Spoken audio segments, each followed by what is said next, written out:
I don't understand why you tell bad jokes.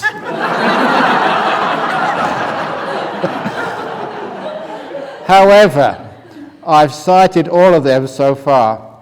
I've liked them all so far, especially the coughing jokes. Thank you for the great performances. I mean, Dhamma talks at the Jhana Grove Entertainment Centre. Thank you, that's one of my fans. Is it okay if we are feeling very peaceful to carry on sitting and not joining the chanting? Thank you. Yes, please do so. That's serious. If you're having a beautiful time, just sit and you don't need to chant. Everybody else is chanting. There's plenty of people chanting. So you just carry on sitting. Because I know that's some of the... I've done that many times, meditated before the chanting in Thailand, and you just get so peaceful, you just carry on. Don't disturb yourself. That's a wonderful thing to do. My head has been feeling pressure, ache and slight pain during the last few days. Is this common during the retreat? Yeah. Your head feels pressure, aches and slight pains because you've been lying it on your pillow too long. All that pressure on the pillow. No, it's usually if you're trying hard, if you're trying to achieve something or get somewhere, that's always the cause of like headaches. So that's usually the cause. Been putting too much effort into meditation. Don't do that. Remember the simile of the lotus. All you need to do is to be aware and kind. Don't try and peel the lotus. Otherwise you'll tear all the leaves off and nothing will happen. So that's number one reason, is because you've been trying too hard, especially if you'll be watching the tip of the nose with your eyes crossed. That's also very common. But there's other reasons. You may be going through sort of a little bit of a sickness or something. It may be you're not drinking enough water. Make sure you drink enough water. Even though it's a cold day, drink lots of water or hot water, otherwise you get headaches. But never mind. You've got a head and it will ache. You've got a bottom and it will hurt. You've got intestines and sooner or later they will ache. That's the trouble with this body. It's always aching. I don't know about you, but most people's body, you've got a dud. It doesn't work properly. If it was a car, you'd have taken it back and got a refund a long time ago. But unfortunately, it doesn't work with the body. You just have to keep bearing with it. But don't worry. The pain will go away. As my teacher, Ajahn Brahm, would always say, the pain either disappears or you die. But it never actually stays. And that's quite a reassurance. You don't have to endure forever. So yeah, it's normal. Check that you're not trying too hard. You're more relaxed. And the other thing, I've mentioned this to a few people in interviews, if you have got a pain in the body, an ache somewhere, try just being aware of it and giving it kindness. I mention this many times, but it's a very, very good thing to train yourself to do, especially on this retreat.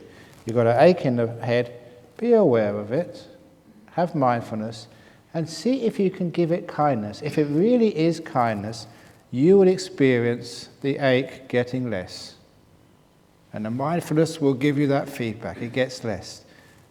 Keep on adding more compassion and more compassion. And your mindfulness will give you the feedback. It gets less and less and less and less. You can relax your own headaches away. And it's a wonderful thing to be able to do. It's a skill you learn on meditation retreats. But not just the skill of learning how to get rid of aches and pains in your body, but also the skill of understanding what compassion really is. Compassion is what heals, what cures, what lessens all this tightness and tension in the body. If an angry person comes into this room, everybody gets tense. If I come into this room, everybody relaxes and goes to sleep. Because you can see just kindness relaxes everybody. Compassion means you feel just so loose and free and comfortable. And that's the same with your body. If you're a control freak, every time you look at your body, it tenses up. But if you have compassion, you actually relax. And it's amazing how wonderful that is for your health. So you can try this. You've got an ache or pain somewhere in the body. Try mindfulness and compassion and see if you too can just relax it away. You do that 1 or 2 times and then you understand how the trick works, which means you can be in hospital, with some sickness, you can be dying or whatever, and you can relax the pain away. Dear Ajahn, using the concept of rebirth, the number of population on the world should stay constant, minus the number who get enlightened. But the population total of the world fluctuates, right? No, it gets more and more. I remember doing this in maths classes. More people alive today than have probably ever died. If you have, I forget what the number is, if the number of kids which people have is more than 2.1 or something, then actually there's more people alive than have ever died. So we can have a very hard time finding places in the cemetery. And if any of you are looking for investments, invest in funeral companies. Yes. They will never run out of business. But so where have all the people come from?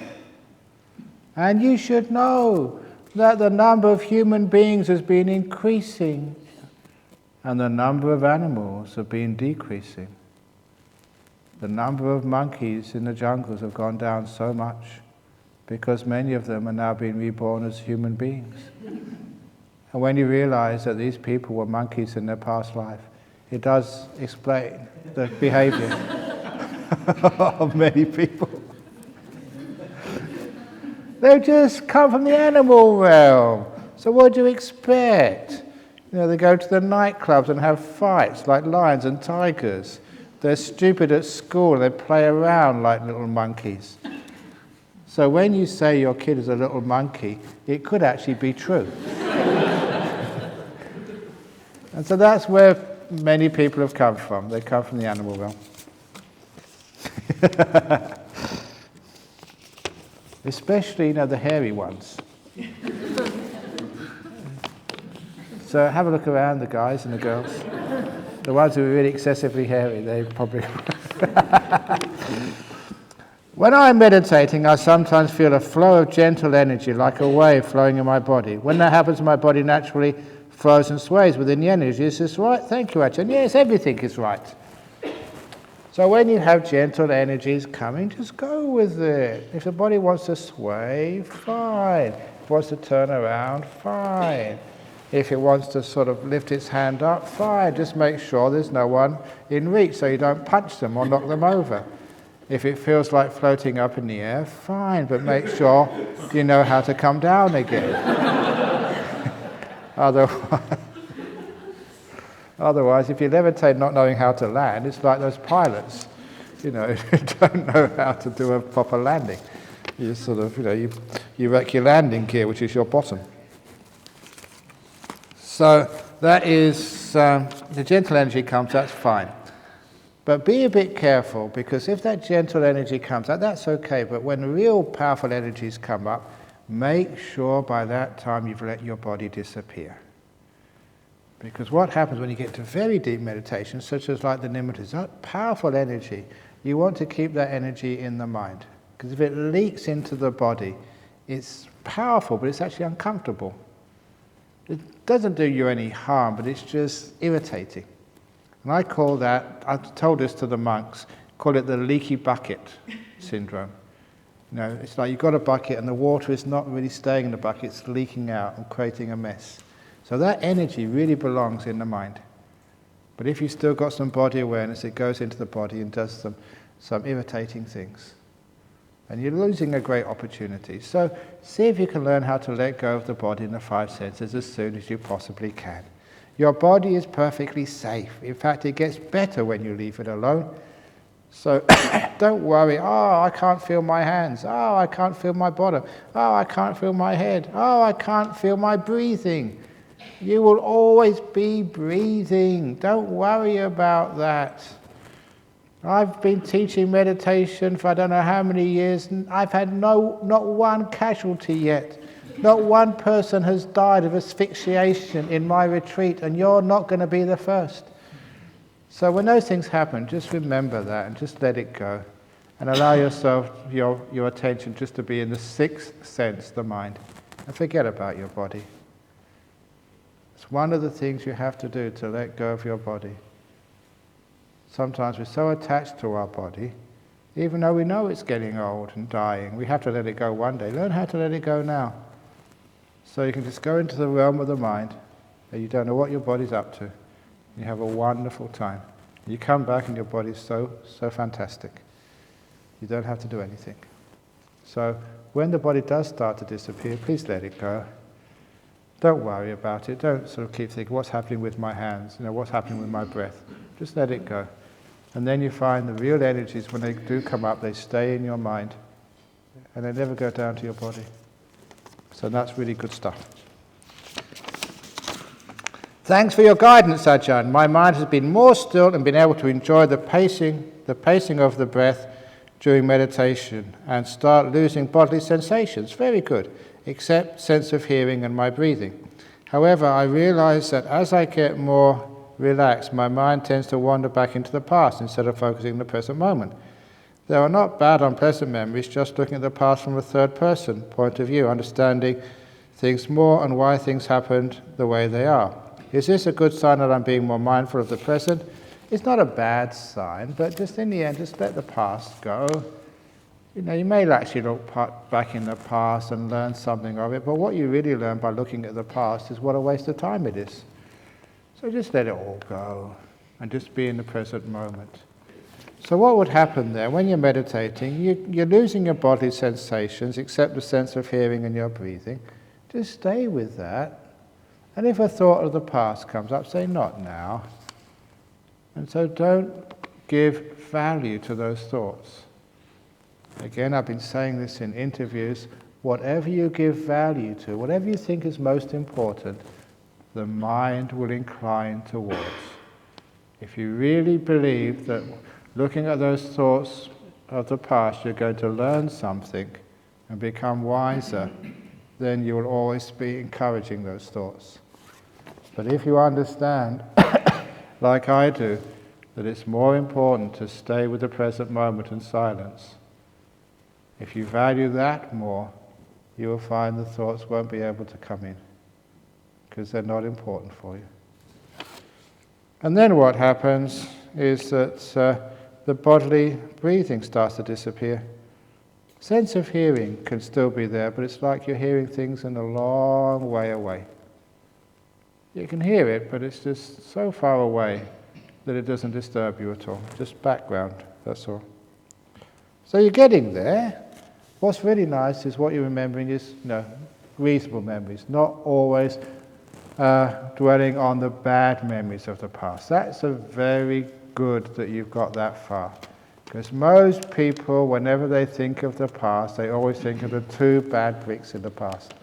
All the terrible things which have happened to you, all the bad things which you have done. And that's such a stupid thing for people to do. It makes them angry, depressed, loses their self-esteem.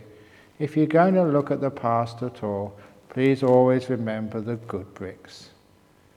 I told this to a few people. It's one of the core stories which I tell when I give talks. Remember the two chicken farmers? The very brief, I've told it so many times that if you haven't heard this, it's not that you haven't, so if you can't remember it, it's not you haven't heard it, it's because you're losing things. You're getting old. The two chicken farmers is that worst chicken farmer went into the shed to collect the produce of the night before, and he left the eggs in the shed and brought home the shit. Chicken farmer number 2 goes into the shed, he brings the eggs out, he leaves the shit in the shed to rot as fertilizer later. Which of those chicken farmers is smart, and which is stupid? Obviously the one who brings the eggs back into the house is the smart chicken farmer. And the meaning of that story is when you look at your past, what do you bring back into the present to contemplate? Is it the shit or the eggs?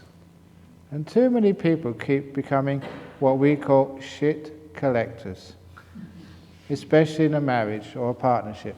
You remember all the terrible things your partner did, the times they were late, the times they were unfaithful. Instead, you should remember the times they were faithful. Remember the time they did turn up on time. Remember the time they did remember your anniversary wherever. But if you just collect the bad memories, you get upset, angry, and your relationship falls apart. If you remember the good memories, you have a wonderful time together. So why do we do that? We all make mistakes, so let those mistakes rot in the past. And just keep the good memories. Can you do that? If you can, you'll be a very happy person. So this person is getting there. They're just thinking of the good memories. Dear Ajahn Brahm, what is the cause of depression in elderly people who have lived otherwise healthy, productive lives? Because they're shit collectors. They remember all the terrible stuff which happened to them and which they did, and it's really depressing. If I remember all my faults, if I remember all the bad jokes which I've said when no one laughed, I'll really get depressed. I want to kill myself. All those stories I've repeated so many times, oh gee, I'm hopeless. But I don't remember that. I just remember the good stuff. All the new jokes. Have I got any new jokes? No.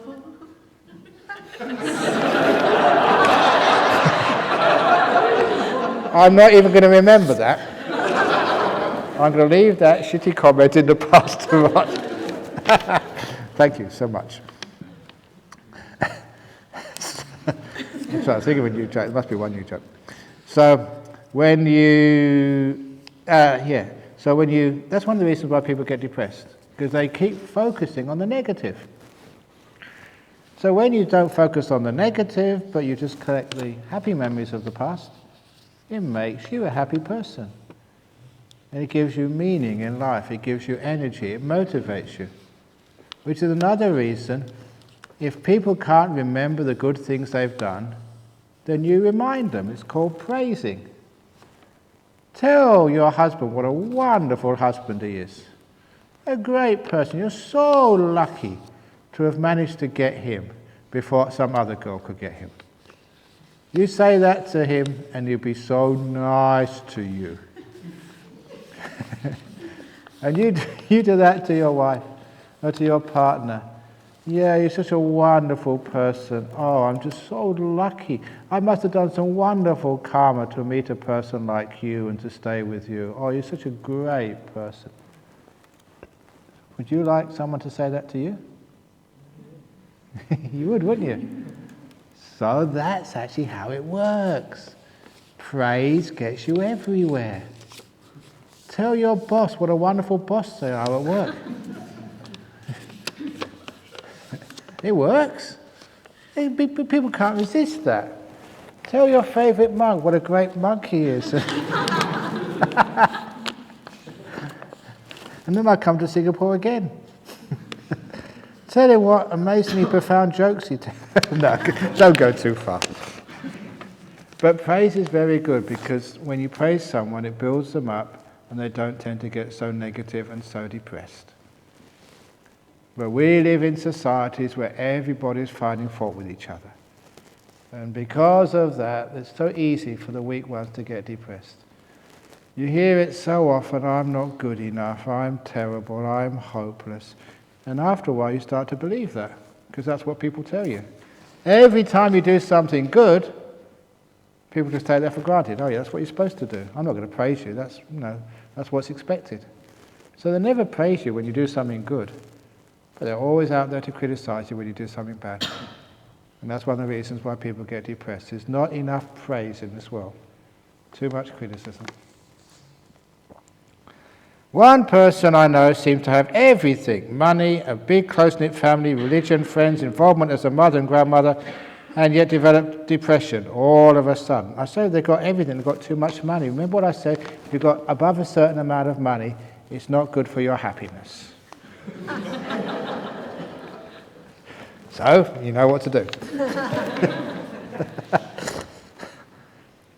All of a sudden, Will being a Buddhist, being mindful and doing meditation lessen the chance of becoming clinically depressed later on in life? It has been proven scientifically that it does lessen depression.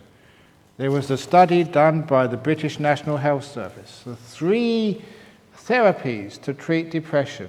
They used like moderate depression, now basically ordinary depression, not the very severe depressions when people are about to jump off a bridge or something. Now the average depressions, 3 therapies: medication, counselling and meditation. And the one which was clearly the best therapy was meditation, which is why in the British National Health Service the preferred treatment for anything except deep depression was meditation. It also saved the British Health Service a lot of money. It's very cheap. Medicines are expensive, and counselling is also very expensive. It works. My father lives according to the Dhamma during the past 40 years. He does not have identity view, rites and rituals. I believe that he removed the first 3 fetters. I never see he wants anything, including maintaining his body. He did not care about money or property. For the past 5 years, he does not have any anger and irritation at all. He was near death twice and did not request to take him to the hospital if my sister did not want to. 10 years ago, he already prepared to die. He said, this body has to go one day, why be afraid? I believe that he could be a stream winner or once returner. Please help me how to be certain. He used to meditate when he was younger and healthier. Thank you, Ajahn. Sounds very good. But I think I told that story yesterday. If you're peaceful and kind and you can be scolded and you never actually react when people tell you you're bad, even if they hit you, you don't fight back, and you can eat any food, you can go to sleep at night without drugs, you don't need alcohol, and you're always very peaceful, and you can sleep anywhere, anytime. That's how relaxed you are. What are you? The family dog, yeah.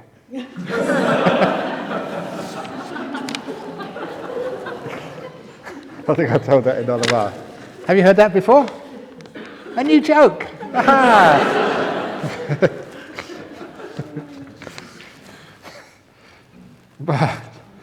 So, quite likely it could be. So, but you can't really tell. Now, he may be able to tell, but no one else can tell. And if you really are a stream winner, you won't go around telling other people. You won't say, look at me, I am a stream winner. Because straight away that shows you you're not. You've got too much pride. So, quite likely it could be. But whatever, even if he's not, the fact that he's doing such good practice is very commendable. Question 1. After a person dies, how long does it take for the next rebirth? To a higher realm, to a lower realm? Oh, it really depends. How long does it take you to get from here to Singapore? If you're going on an aircraft, it's only a few hours. 4.5, 5 hours? 5 hours and a bit? If you're going by boat, 2 or 3 days. If you go by bicycle, maybe take you a month. And if you're walking, it will take you forever. So it depends how you go. What type of vehicle you use to get reborn. So if you use like metta or silence, those ones then can be quite quick. But if it's I want, it'll take forever. So be careful. Just be peaceful, be kind. Make peace, be kind, be gentle, and that's the fastest way to go the highest. People used to pray for their passed-on relatives or parents for help. If these people have been reborn to animals or human realm, how can they help? If they're animals, they can lick you. That's about all they can do. Now, if you pray for the relatives or parents for help, a lot of times they can't. If they've been reborn as human beings or they've been reborn as animals, of course they can't help you at all. But if they have been, actually they can. There's another ghost story, but don't turn off the lights. This is a nice one. This is not a joke story, this is a true one. Again, you probably heard this before. And because I give so many talks. Every time I get to Singapore, I have to give a talk. I just come up here and I have to give a talk. I'm like a talk machine. So of course you're going to hear these things again after a time. Even you look at the Buddhist suttas, and the Buddha kept on repeating himself. How many times did he say the Four Noble Truths? Hundreds of times. So I defend my right to repeat. This is the story of the lady here in Perth. She told me this story personally. It's a beautiful story. She had a dog, and that was basically her companion. I think her husband had died or they got divorced a long time ago. So, she loved her dog. That's the only other person in the house. They go for walks in the morning and the evening.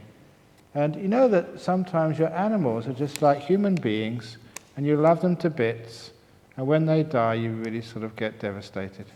And that's what happened to this dog. It died, and she just missed it so much. But to backtrack a little bit, a few days before the dog died, she was walking with the dog in the park or the forest. And when she came back to the house, she realized she'd lost her finger ring. It had slipped off somewhere on the walk. So she went back to try and find it. It wasn't valuable, money-wise, but it was like an heirloom. It had emotional value. So she looked for hours trying to find a ring. But how can you find a ring when it's been lost in a forest? It's just too many leaves and twigs and other stuff there. So she couldn't find it. So she gave it up, even though she was sad. And then, of course, when her dog died, she forgot all about her ring. But what happened was she could hear the dog barking in the house after it had died. The ghost of the dog was still there. But, of course, she wasn't scared. She just wanted to see her dog again, just one last time. And she knew it was her dog, because if you lived with a dog and loved it to bits, you know your dog's bark, that's my dog, above all other dogs. And so, she would hear it in the room, she'd run to the room, open the door, nothing was there.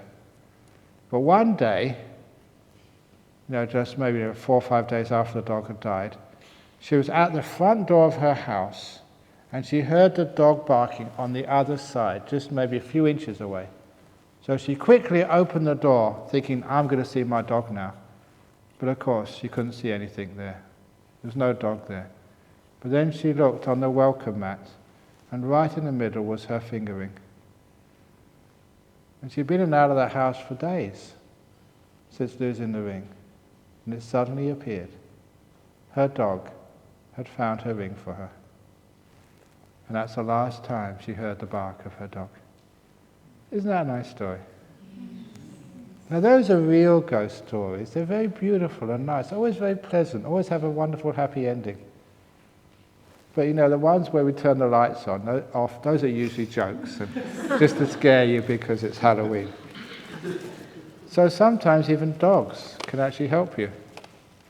They find things for you. So even animals can sometimes help you. But usually it's only recently deceased parents can help you.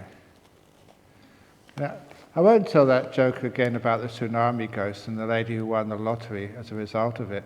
But I remember telling that story in Kuala Lumpur. And then this woman sort of came up to me and said, it's amazing, but when my husband died, 3 times he came to me in my dreams because he wanted to try and help me financially and told me the lottery number in Malaysia.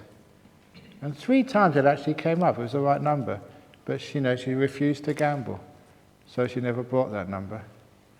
And everyone else said, okay, it's very good you don't buy that lottery ticket, but please next time you tell me. This is absolutely true.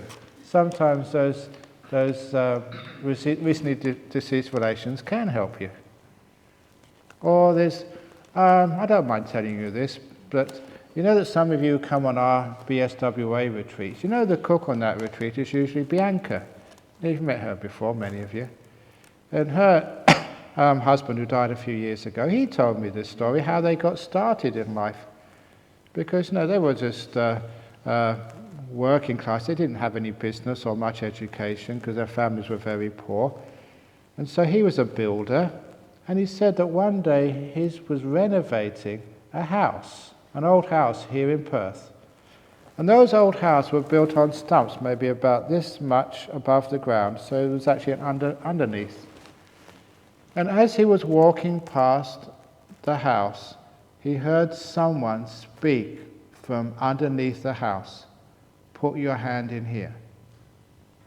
And no one was around. He thought again he was imagining it. But then it said again, "Put your hand in here." And he was brave enough to put his hand under the house, and there was a tin under the house. He pulled it out and it was full of cash, a few $1,000s. The previous owner had been hiding it there so he didn't have to pay the tax. You know what people are like. And that's where they've been storing the money. And this ghost of the previous person who owned the house wanted to give it to this young man to help him start his life. So he took it away, and that was a deposit for his first house. It's an amazing, nice little story. Ghosts can be very helpful. So if you hear someone say, "Put your hand under here," don't run away. So relations and other people can be quite helpful for you, but usually only just a few days after they die. Oh, what's the other story? A nice little ghost story. I told this the other day about the legacy. About I must tell this to the Thai people. There was a Thai girl here. Some of you may remember her, Punsap Wong, and her husband George. He was Chinese, she was Thai. And this lady Punsap, she was such a terrible wife. She was always scolding her husband in public. They'd be coming to offer food, and she said, George, come here, you stupid man," in front of everybody. And poor George, I felt so sorry for him. But Punsap died. But before she died, she came to see me because she said, "I don't trust this guy, George. I don't even trust him to give me a proper funeral. So," she said, "I want to do a deal with the Buddhist Society. If the Buddhist Society in West Australia pays for my funeral and then organises it, because I can trust you, then I will give you half of my unit." It was only a small house. And of course, it was such a good offer that...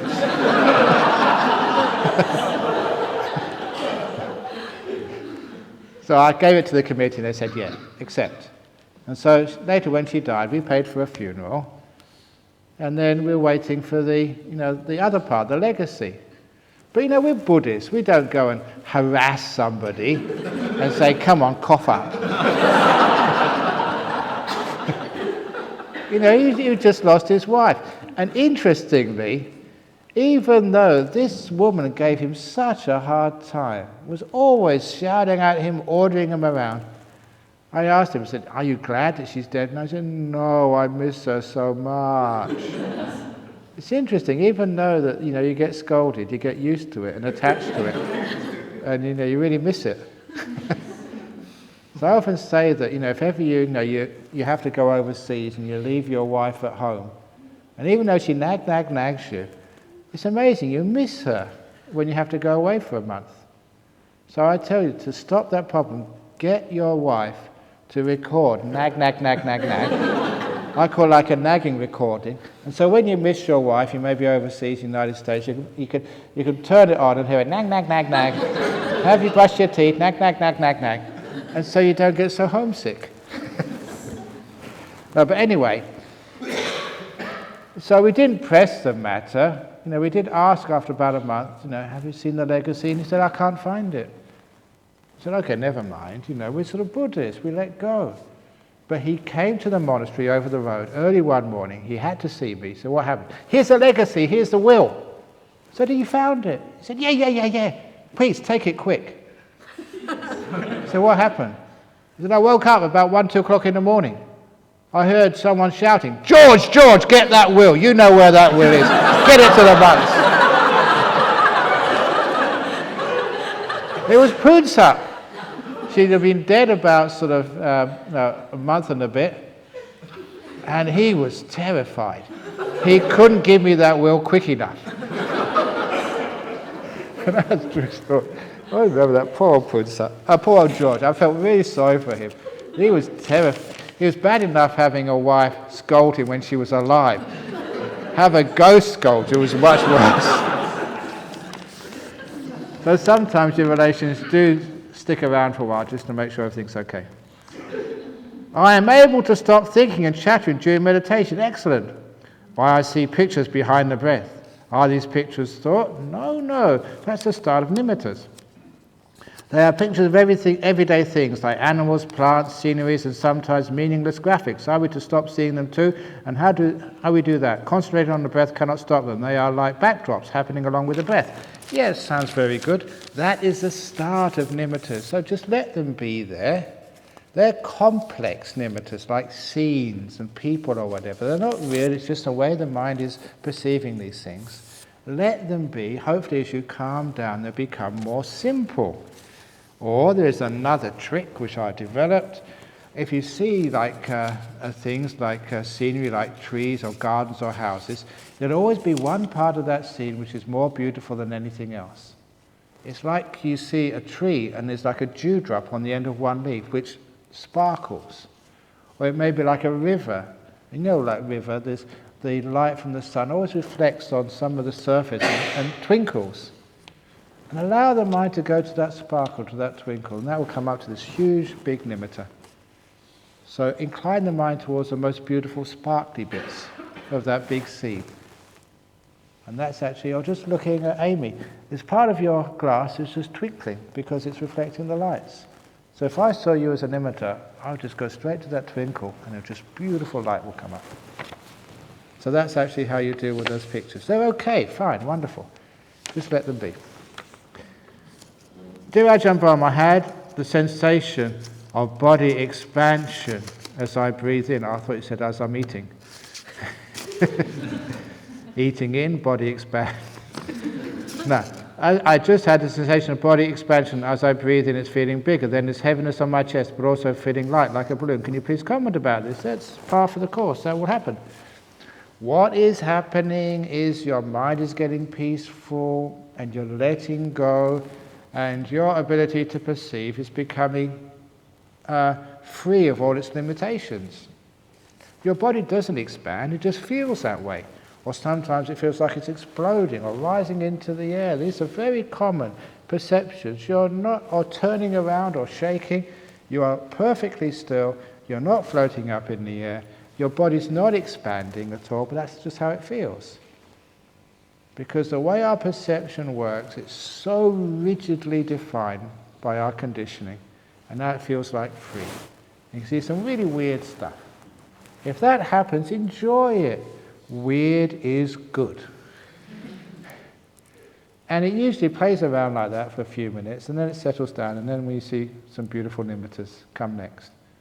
The mind is becoming still. Great. So that's part of the course. Is it beautiful breath yet? Every breath is beautiful breath. Suppose so.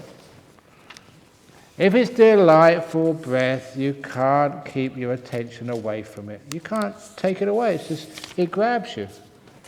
So if you're watching the breath and you have a thought about this, or someone coughs and sneezes or something and you get disturbed, that's not delightful breath. Delightful breath, it holds you. It's, oh, nice. Oh, yes. Oh, give me more. Oh, yeah. That's delightful breath. Dear Ajahn, you very often talk about how we should look after our bodies, be kind to it, listen to it, to detect any stress or illness. Yet in your latest book you talk about the repulsiveness of the body, that we should see the true nature of the body which is very repulsive. How do we reconcile these opposite levels?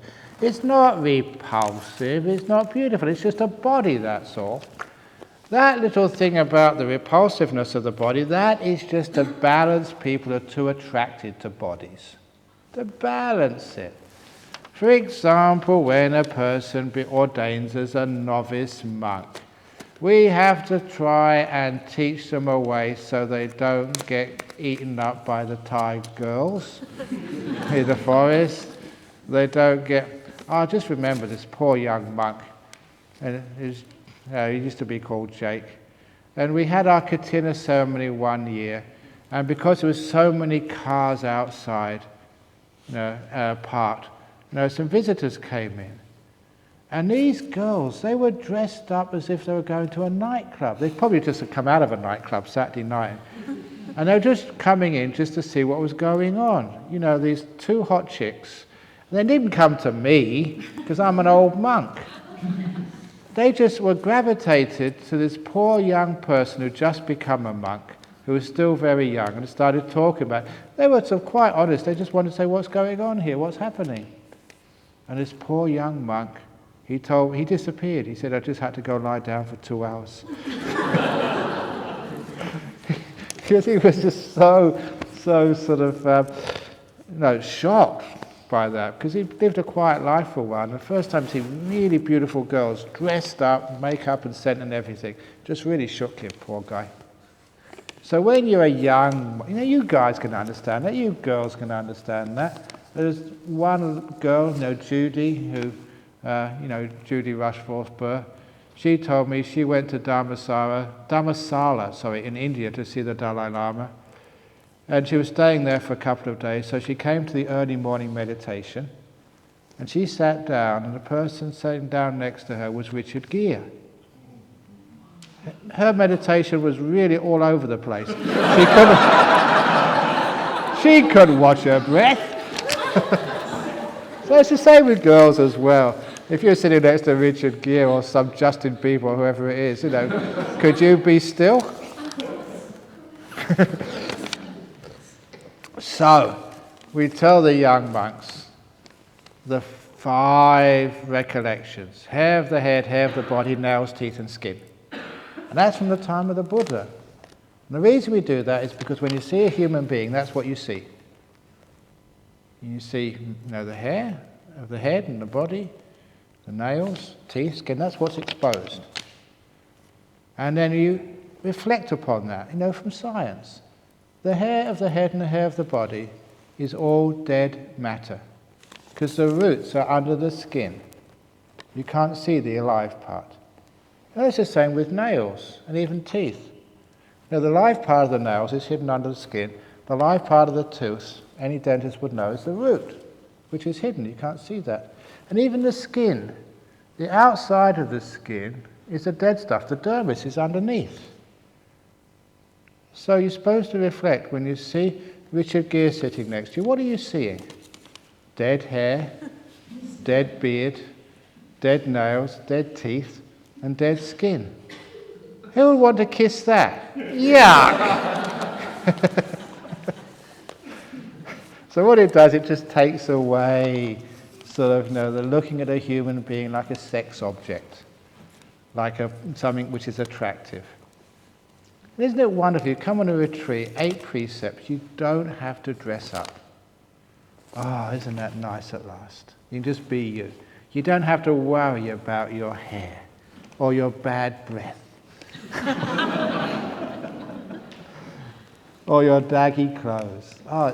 I remember going to this Melbourne once, and it was in the winter time, and that was when the fashion was to have halter tops and like low jeans.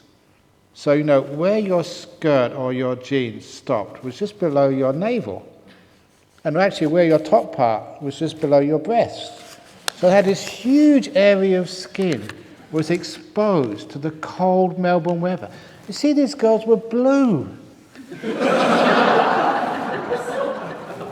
And they had to do that because it was fashion. Oh, I thought, that's going too far, you poor girls. So how you have to torture yourself. I still don't know how you can wear high heels. It's really torture, isn't it, for you? But you have to do that to be attractive. But that's why we do not repulsive, just take the average person, they're exactly the same. So and especially when you get old. When you're young babies, you're exactly the same.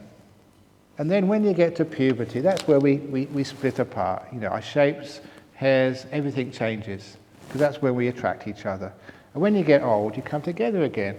Old men and old women look the same. It's true. If they didn't wear bras, they just let things droop. You couldn't tell the difference. That's like that story of the old lady. She lost her husband. And so Because she lost her husband, she was so devastated and depressed, she decided to commit suicide herself. And so she had, her husband was in the military, so she got her husband's revolver, but she wanted to shoot herself in the heart. So she rang up one of her friends, who was a doctor, and said, "Now where is the heart?" She didn't want to miss, and so the doctor said, "It's just below your breast." So she shot herself in the knee.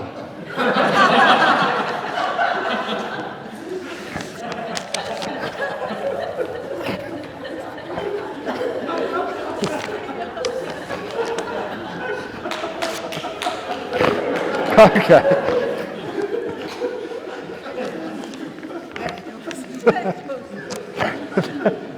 Very bad. That's what happens. Be truthful. So it's not disgusting part of the body. It's just the way the body is. So that's actually how we do it. Some of the monks sitting next to you appear to really struggle to contain the laughter at your stories. Why can't they just laugh out loud? Is it sometimes improper monastic etiquette to laugh out? In some traditions, it is bad etiquette to laugh out loud, but just relax and laugh. Ajahn, why do we chant Tisaran and Panchasila when we would be appropriate to chant these? Actually, it's not appropriate to chant the 5 precepts because you're on 8 precepts now. And you don't need to chant them because what I found was that many people in Thailand, they would chant these, but they wouldn't keep them. So what's the point of chanting if you're not keeping? Keeping them is most important. So what did I see in Thailand? They put their hands up to take the 5 precepts. Not killing, not stealing, not committing adultery, not lying or taking alcohol or drugs. And after being here in Australia for a while, I went there and I saw them taking the precepts like this. I'd never seen that before, so I went up to them afterwards and said, "What are you doing?" They said, even though they did all the chant, right from 1, 2, 3, 4, 5, they said, "Oh, today I'm only keeping 4 precepts." And that made me a little bit more observant. And of course, you saw some person with 2 fingers down. And one they would still chant everything. So because of that, you don't want to just do ceremonies. If people are going to keep the precepts, keep them. You don't need a monk to chant those. You determine, I'm going to keep these precepts. And one thing I'm very proud of our Buddhist society in Western Australia, we give the precepts maybe only once. And how many people are full members now? To be a full member of our Buddhist society in Western Australia, you have to resolve to keep the 5 precepts for life. There's about 1,000 of them now, isn't there? 1,000 full members who are keeping the 5 precepts for life. And I'm very happy about that. You said that the sharing of merits really works. Can you explain how? One explanation of how this works. I'm not going to finish these questions tonight, so I'll just do a few more and then we can save some more for tomorrow. How it really works is, what happens if, say, you've got a close relation who has an accident? You may be maybe a daughter or a nephew in Thailand to have an accident today. You will know right now that something's wrong, even before they SMS you. That's such a common experience. I remember reading one such experience in the Melbourne Age when I was visiting Melbourne. A veterinary surgeon, a vet, had finished work and was driving 2-hour journey from Melbourne to somewhere around Ballarat to have like basically a weekend with his friends. And halfway on the journey, he got overcome with strong emotions, so strong he started crying. He didn't know why. He had to pull to the side of the road because he couldn't drive. And he wept. He didn't usually do that, and he couldn't understand why he felt suddenly so sad. And when he got to the destination, after about 10 or 15 minutes, getting himself together, then he drove to the destination. There was a message waiting for him. His dog had been hit by a car and killed. Exactly the time when he had that emotional breakdown. Even though he couldn't have known this, he suddenly felt sad. And that's such a common occurrence. You may have a husband or a son who has an accident in Manhattan, and you know, the mother, you know immediately something's wrong. How does that work? There is a connection between people you love and care for. And that's the negative part of it. If you do an act of good karma, give a donation, be kind, get up early to make some breakfast for everybody, whatever it is, this is kind. And then you share the merits, you think of your mother or father who's passed away. They will know that you're thinking of them with a lot of happiness and joy. And they'll be so proud of you. You're doing a really good act in their name.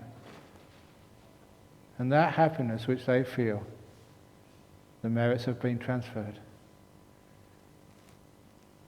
They will know you're doing something good. In the same way they know when you're in trouble. And that's actually the mechanism, the same mechanism where trauma in one part of the world can be felt by a relation in another part of the world. That's the sending mechanism between close relations who have died and you right now. And does it work for both the living as well as the departed? It also with the living as well. Many times, those of you who've been in my retreats before, at the end of the retreats I do a loving kindness meditation. And as the experiment to show how well this works, when you really get some strong metta, loving kindness going, I ask you to think of a friend or relation a long way away, maybe in Singapore or Penang, someone who's not here, and literally blast them with metta. Really get into it and just cover their whole body. May you be happy and well. May you really be, I really care for you. I really want you to be well. And I usually notice the time. I usually write down the time I did that. And after you come out, I tell you that time. I said, no, 3 p.m., this is the time you spread that metta to that parent. And I ask you, when you go home, give them a call. And just ask them, just have a conversation. How are you doing today, Mum? Are you okay? Oh, just by the way, what are you doing at 3 p.m.? And it's amazing how many times people give me a call later on and say, it worked. My mum said, oh, it's amazing at 3 p.m. I was feeling a bit down, but I thought of you and I felt so good. It just shows you just how that transfer does actually happen. It proves it to you. And then you know how you can transfer merits to even the living. You think of them, focus on them. The stronger your mind, the more you focus on them, and then you got the connection, then you send something. And they feel it. Have you heard of the 60% rule, i.e. that the sharer gets 60% of the merit while the sharee only gets 40%? Is that true? It depends who the dealer is. Some dealers give more commission. No, you don't get 60%. They get 100% of the merit you send, and you also get 100%. You double the merit. That's the way the Buddha said, if you have a candle in your house and someone asks, can I light my candle from your candle? They say, yeah, sure. Does the light from your candle get diminished, even though people light 1,000 candles from yours? It never gets diminished. So whatever good karma merits you give away, your store of merits never get diminished at all. In fact, they increase. So the more you give away, the more you have.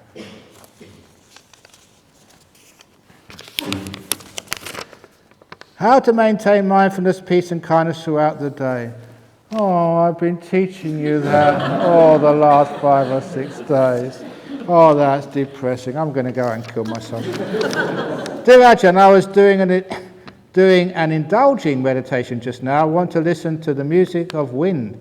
Go for it. Nice? Yes. Want to change leg? Go for it. Feel the relaxation on the legs? Want to taste the light? Taste it. Eat it. Beautiful breath. Nimitta. Who cares? Indulging. This way my mouth is always up. In other words, always smiling. That is not indulging. That's actually being wise. Developing happiness and joy. And after you've done that, then just be still and see what happens. Because you're getting happiness with many, many different things. And it's a little bit restless. See if you can take that joy and just be still. you have a wonderful meditation. As mindfulness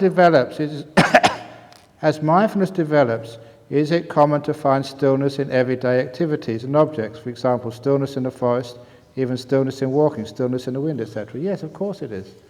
Because as the mindfulness develops, it gets more aware, stronger, more perceptive. It's amazing just how much stillness there is in the world. But we have only been conditioned to notice things which move. That's why just in this room, you're conditioned to see all the people. Can you not see the space between the people? The emptiness, which is far greater in volume in this room than the people sitting on the floor, the chairs. You see the space between people. The emptiness which connects us all and surrounds us. That is far bigger than the people. Only we've just been used to seeing people and objects, not the things which surround the objects, which contain them. So it's just a different perception. You come in this room and you see the space between people, rather than the people. And that's what happens when your mindfulness develops. You can see the stillness between all the words, the spaces between your thoughts, the emptiness in this room, the hollowness in your stomach. You haven't eaten dinner. You can see emptiness everywhere. Dear Ajahn, can you briefly explain the body, mind and brain connection, please? Oh my goodness. The body is just a body, the brain is what runs the body, and the mind is what runs the brain. It's pretty good. Okay, that's good enough. You said briefly. Trick or treat for Halloween. Thank you, Your Emptiness, for this wonderful experience, and to the monks, nuns and lay people who made this happen. Very good. That's not scary. Dear Your Emptiness, when there is light and warmth, there must be cold and darkness. As a powerful energy of bliss is felt, so there must exist demented, tormented states of mind. No, when the tide rises, when the sea level rises, yes, there are troughs and peaks on the waves, but the average level has gone up. Yeah, sure, when you're meditating you get the happiness and suffering, but the average level of your happiness and suffering is getting higher and higher and higher and higher. So it's not the fact, oh, I'm going to get bliss out of meditation, I've got to pay for this later. I'm going to really get demented and have lots of suffering. No. As you meditate more and more, you keep precepts, you'll become peaceful, you become wise. Yeah, you have your ups and downs, but the average level of your happiness goes up and up and up. That's the way it works. How do we shield against the negative bad energies that we receive in our daily life? Is there a daily practice we could do to maintain warmth and light? Yes, for warmth, turn on the heater. For light, turn on the electric bulb. No, I've been teaching all of that. Just be mindful, make peace, be kind, be gentle. Give yourself time to meditate, and that increases the energy and power inside of you. So you can be resilient to the difficulties of your daily life. And when there is an opportunity to come on a retreat, come on a retreat. Theoretically speaking, though politically incorrect, it will be easier for a monk who is blind and dumb to be enlightened, as he only needs to deal with 4 other senses, true or false. You ask other people who are blind, who are dumb.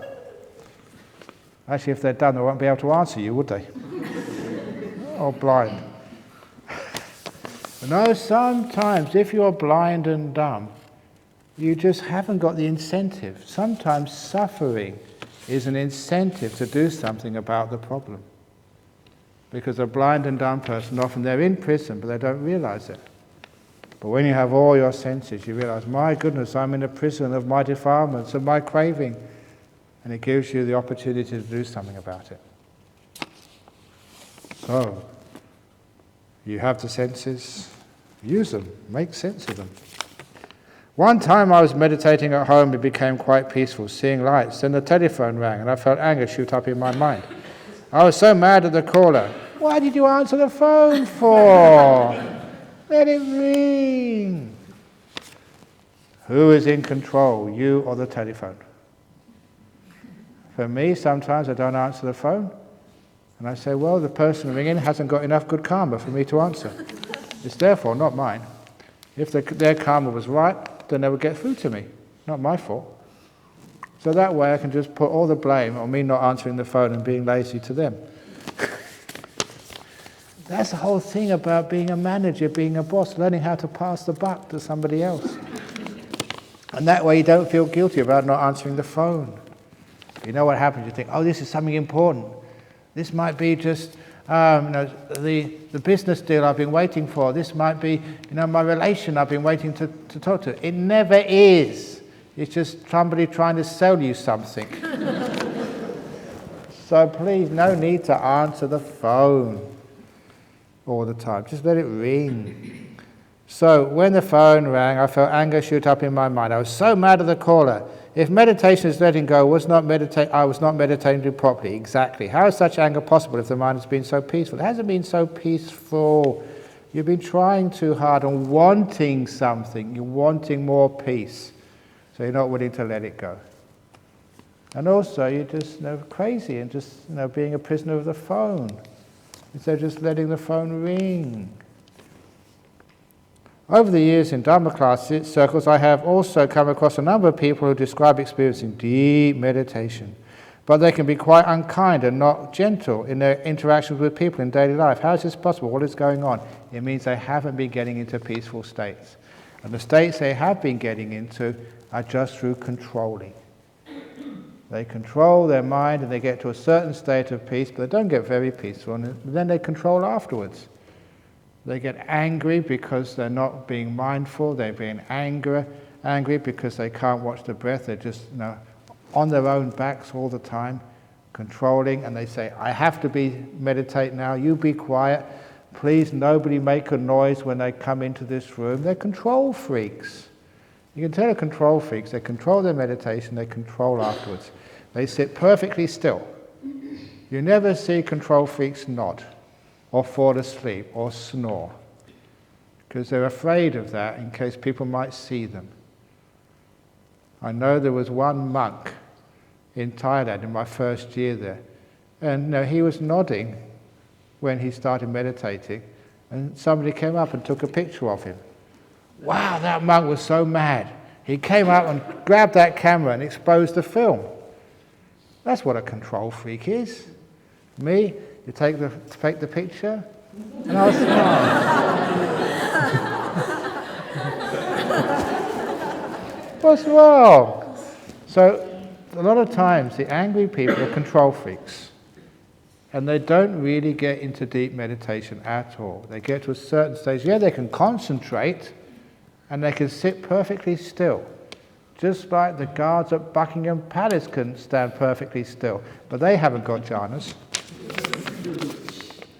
During meditation, my head has a tendency to bend towards my chin. I can bring it up, but it'll go down again. Why does this happen? Because your head's heavy. Just let it go. Doesn't matter, just let it go down. It will go up by itself if it needs to. So leave it alone. Wrong one. An elderly man wearing a nice suit walks into a bar. This can't be a Dharma question. He sat down and ordered a pint. A young man sitting next to him said, "Well, you are dressed up quite nicely," to which the elderly man replied, "I just came from a charity gala for the rich and famous." "Wow, that must have been quite a party," the young man said. "Yes, it was," the elderly man replied, "and I met this beautiful young woman. She must be in her 20s. And we hit it off right away, and she has invited herself to my place." The younger man was amazed. "That's wonderful." The elderly man then continued, "I got my driver to take her to my place. I got my driver to take her to my place first, as I needed to finish things up at the gala. So she's waiting for me at home." "Then what the hell are you doing here talking to me?" the young man explained. "Because I can't remember where I live," said the old man. I heard that one before, but it's a good joke. A Buddhist joke. Anicca, dukkha, anatta walk into a bar. Dukkha says, "This place sucks." Anicca said, "Don't worry, it will change." And Anatta says, "Who are you talking to?" That came from Tom.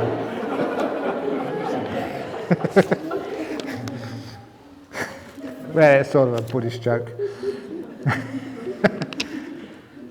That is why I meditate, so that when I'm old I can remember where I left a young girl. Thank you very much. In Anapana walking meditation, our attention is still with the breath, right? And not on watching the feet movement, lifting and touching as in Vipassana. No, look, there's no such thing as Vipassana samatha. If you are watching your breath when you're walking, you're not watching your feet and you don't know where you're going. So just watch the feet.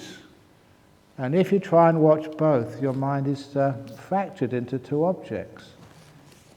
So when you do walking meditation, forget about your breath. Your breath will be going in quite naturally. Just focus on the walking. Focus on the thing which you are doing. If you are focusing on watching the breath while you're cutting up the vegetables for lunch, you will cut your fingers off. So the thing you're doing, the most important thing you're doing, focus on that. Sorry to ask you again, but you said you would tell the story about how to treat depression and anxiety sometime. It involves something like massaging tense parts of the body. I've gone through depression several times, so I'd really like to know. Thank you. If the mind is very anxious, agitated, it's difficult to meditate. How does one do it? Okay, this will be the last question. These ones here I will stay till later. You've got some chocolate in here. 2 peanut butter cups. I will answer this question instead. No, tomorrow. Okay, this is the last story because it's 9:20. This was a young lady, Jippy, over in Adelaide, and she had chronic anxiety disorder and depression. So she was a student doing dentistry in Adelaide University, and she went to the doctor and the psychiatrist. No one could help her. So she was bedridden in her student apartment. And she was lucky in 2 respects. One was her boyfriend. She had one of these boyfriends made in heaven who would actually cook for her, even clean her while she was going through this depression. What was his name? Lloyd. And the other good thing was that her uncle is a strong supporter of our monastery. So her uncle told her, call Ajahn Brahm, which she did. I got the message, this really sick girl, in bed. She'd been in bed for weeks. She was too afraid to go out of the bedroom, let alone out of the house, and depressed and had incredible anxiety. And so she rang me, and I said, when you have your panic attacks, where do you feel it in your body? What do you mean in my body? It's in my head. It's somewhere in your body. When you have a panic attack, you'll be able to see some change in feeling. Give me a call in a few days when you can tell me where that feeling is. So the first thing I did in psychology is give her something to do. Let her be in charge of her therapy rather than everyone else doing it for her. Give her something to do. So in 4 or 5 days' time, she called me and she said, I feel it in my chest. There's a feeling there whenever I get these panic attacks. I said, describe it to me. I said, I can't describe it. Can you describe feelings to me which you have in your body? But I said, describe it to me. And give me a call in 3 or 4 days' time when you can give me a description of it. Again, I gave her something to do. And because she knew she had to describe it to me, she had to be mindful of it and get to know it. That was the whole purpose of that. In 3 or 4 days' time, she actually gave me this amazing description of what the pain felt like. And I knew from that description she had focused on it, she'd observed it, got to know it, she had developed mindfulness of that feeling. So great. Now for the next thing I want you to do, when you start to feel that sensation in your chest come up again, get your hand and massage it with as much compassion as you possibly can. If you can't do that, get your boyfriend to do it for you. And I said, that's what boyfriends are for. And do it with as much kindness as you possibly can, and give me a call in another 3 days. So I got the next call, and he said, yeah, I've been following the instructions. Either I massage it or my boyfriend massages this area when I have this feeling. And I said, what happens to that feeling after you massage it? She said, it goes away. I've relaxed it. And then I said, what happened to the anxiety? And that's when I always remember the pause. You know the light bulb moment? It went, she said. Marvelous. Now you know how to deal with your anxiety. Because trying to deal with it mentally is just too difficult. Trying to deal with depression, the mental part, is just too difficult. You haven't got enough mindfulness, you haven't got enough skill dealing with mental world. You're pretty good at dealing with your body, sick. If it's itchy, you scratch. If you want to go to the toilet, you know how to do that. If you're hungry, you know how to put food in your mouth. You people are very skilled at that. And you know how to relax parts of the body. So, she learned how to relax the physical counterpart to anxiety. And I knew that once that physical counterpart has been relaxed and gone, the mental part will go too. The two are connected. Whenever you're angry, there's a part of your body which you feel. When you feel love, there's a part of the body which is excited. Every mental emotion has a counterpart physical feeling in your body. It's very difficult to deal with the body, but to deal with the mind, but very easy to deal with the body. So from that time on, every time she started to feel a panic attack, she started rubbing her body until the feeling disappeared in her body. She forgot about the mental part, the anxiety, just the body part, and when that went, the anxiety had gone too. And it's a wonderful story with a very happy ending. 1 or 2 weeks she was out of bed, and then she went back to university. She finished with honours, first class in dentistry. Later on she applied for Sydney University's special course. I think 200 people applied. She got on the course. There's only about 3 people were accepted. And of course she married that boy, Lloyd. And I did the ceremony for her in the Sunken Gardens at UWA. And she thanks me for saving my life.